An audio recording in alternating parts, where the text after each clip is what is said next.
All right, so we're gonna do a little bit of a more advanced, I guess, take on a hip airplane. So your traditional hip airplane is fantastic for creating range of motion, for activating some of those rotator muscles in the hip, and just for overall getting the glute active. In my opinion, it's one of the best exercises for that. So typically what your hip airplane would look like is you start in your sprinter's pose, you'd have a barrier, a wall, or a pole, something for you to hold on to with the opposite hand that you're gonna be rotating from. Sprinter's pose, lunge, right? Nice deep lunge forward. This knee stays bent the entire time. Your toes are flexed, your hips are square. Hand is bracing the core so that you can make sure that you're rotating on a straight axis, meaning that you're not turning the upper body first or your foot's turning first, right? So you have a gauge to kind of sort of keep you linear. And this knee stays bent as you turn out and as you turn back in. If you want to emphasize the internal rotation, you can slightly turn in more, right? Get that nice stretch in the hamstring and in those internal rotators of the hip, and vice versa.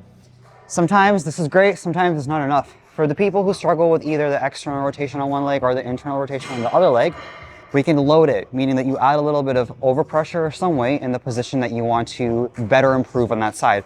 So for instance, if on my left side I'm struggling with internal rotation, you do the exact same thing, get into your sprinter's pose, grab onto your barrier, right? Allow the hand to kind of loosely hang, and then you're gonna just set your lat alongside the same angle of your foot. Now, instead of opening up first, all I'll do is simply sink into my internal rotation more and just hold that, right? For a good 5 count with a deep breath,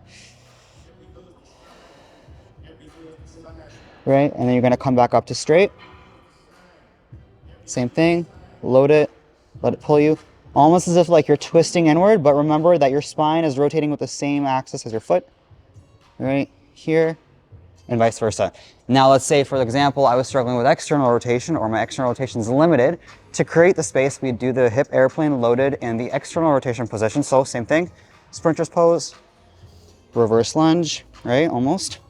Slight bend in the knee, and now you're opening up on this axis. Same thing, the body follows through, right? You're gonna hold it, back foot's flexed, knee stays bent, arm is relaxed, and then you're gonna control the rotation inward, stopping at neutral, right? So you're gonna stop short of going internally, you're gonna stop at neutral, and then repeat. Same thing, 5 deep breaths, making sure that back knee straight, your ass will be on fire, that is okay, right? And turn back in, right?